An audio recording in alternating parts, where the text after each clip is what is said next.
अस्सलाम वालेकुम गाइस, कैसे तुसी सब ठीक हो? हाल चाल कैसे हैं? अगर मेरे चैनल ते नए हो तो सब्सक्राइब कर दें, शेयर कर दें ताकि मेरी हर वीडियो का नोटिफिकेशन तुहानू मिलता रहे। आज आप बनाने लगे जी आलू बुखारे का शरबत। आलू बुखारे अपने आ जी नथिया गली तो घर दे बने, घर च लगे दरख्त के, ठीक है।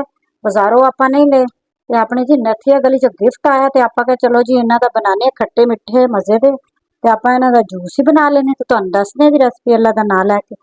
चलो जी आप ये ला लेने, देखो ये भी है, ये भी अच्छे आलू बुखारे खट्टे मिठे मजे दे। ते इसनों आप कट लांगे ना, कट के फिर ਇਹਦਾ करांगे तकरीबन ये थोड़े कच्चे ते गल जाणगे इस तरह कट्टण नाल, ठीक है। तो फिर मैं छोटे छोटे पीस कर लेने ते करके फिर आप पानी च उबाल लेना। दूसरे आप साबत ही सिट देने, वो जल्दी हो जाएंगे। ये थोड़े मैंने सख्त लग रहे थे लेकिन इनका टेस्ट बहुत अच्छा है, बहुत अच्छा जायका है। नथिया गली दे है तो बहुत ही अच्छा है। और लूचे भी उतों के अच्छे ते ये भी बहुत अच्छे है, ठीक है। चैरी भी बहुत अच्छी है। चलो जी आप पानी दे विच सड़ दें उबलना। चलो जी बिस्मिल्लाहिर्रहमानिर्रहीम, आस्ता आस्ता करके आप पानी सड़ देना। पानी में उबलना रख दिता से चूल्हे ते, ठीक है। ये अपनी बहुत जल्दी रेसिपी बन जानी। अच्छा पानी में 1.5 लीटर तो थोड़ा ज्यादा सी 1.5 लीटर में डालता क्योंकि विच पकणगे ना, आपने चंगी तरह गालना है। ते आप नाल ही सड़ देने पुदीने के पत्ते, ठीक है। ते तुसी कच्चे ही पा सकते लेकिन ਇਹਦਾ टेस्ट पक के बहुत जबरदस्त आएगा, ठीक है। ये अपना जी काला नमक, सादा नमक, काला नमक ते जीरा आप ये सड़ देना, ठीक है। बिस्मिल्लाह, ये भी नाल ही पक जाएगा, साबत ही सड़। ये अपना लेमन का जूस, ये भी आप नाल ही सड़ देना। ते जी ये अपनी चीनी है इन्नी, ठीक है, ये भी आप नाल सड़ देनी अल्लाह का नाम लेके। चलो जी बिस्मिल्लाहिर्रहमानिर्रहीम, ये सारी चीज़ों को हुण आप पकाने हैं खूब, ठीक है।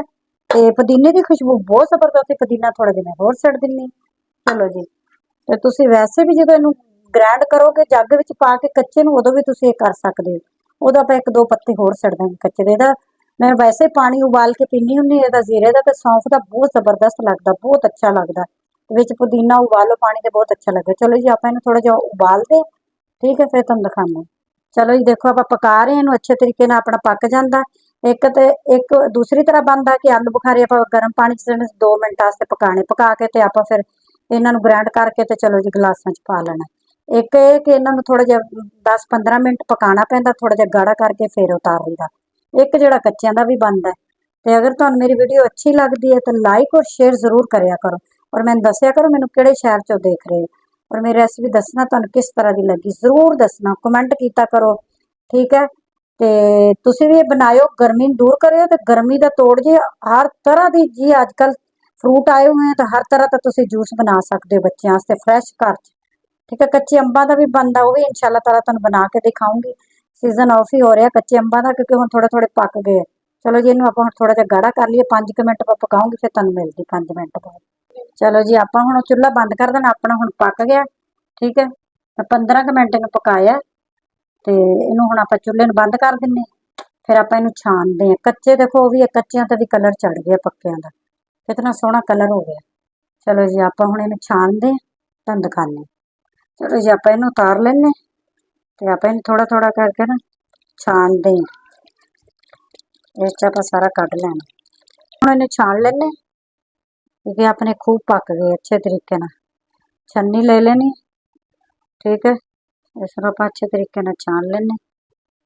गरम है तो देखो पुदीने का जायका भी आ गया, जीरे का भी आ गया, ठीक है। कालियां मिर्चां भी तुसीं पा सकते हो लेकिन मेरे बच्चों ने टेस्ट अच्छा नहीं लगता, लेकिन तुसीं ब्लैक मिर्च शामिल कर सकते हो साबत वाली, ठीक है। इनू हुण आपां अच्छे तरीके नाल देखो गुठलियां नाल भी आपे अलग हो जाना। चलो जी देखो सारा अपना जिहड़ा जूस आपां कढ लिया, छान लिया। अच्छा मैं छन्नी दूसरी लै ली सी क्योंकि वो गर्म सी, हाथ च पकड़ी नहीं सी जा रही। फिर मैं इस विच पलट लिया तो बाउल भी मैं थोड़ा जिहा बड़ा लै लिया। मैं कहा आपां ठंडा करना है, ठंडा करके आपां गिलासां च पाना तो कुछ आपां बोतल च पा देना, सही है। इनू हुण आपां जी सारे नूं कर लिया, इनू हुण आपां साइड ते कर दिन्ने। सारा अपना गूदा शूदा निकल गया, ठीक है। चलो जी आपां हुण इनू ना जग च कढ दें, ठीक है। जग च आपां सड़ दें बर्फ।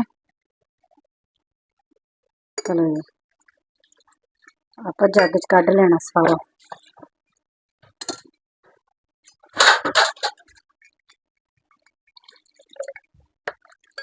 बेहतरीन तो मज़ेदार अपना आलू बुखारे का शरबत हो गया तैयार। आप मज़े लै लै के पीवांगे हुण इनू। बहुत ही बेहतरीन बनिया अपना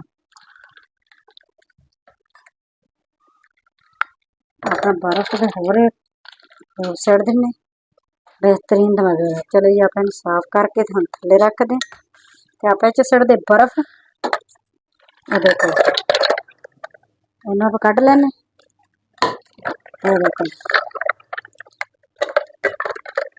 देखो जी बेहतरीन मज़ेदार अपना आलू बुखारे का शरबत तैयार।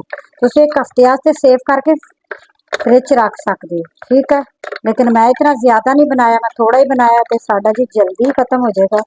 बाहर लैके जावांगे तो सारा बच्चे पी लैणगे तो ठीक है। इनू आप गिलास च कढ़ दें हम। तो जी देखो आप गिलास च भी पा लेना।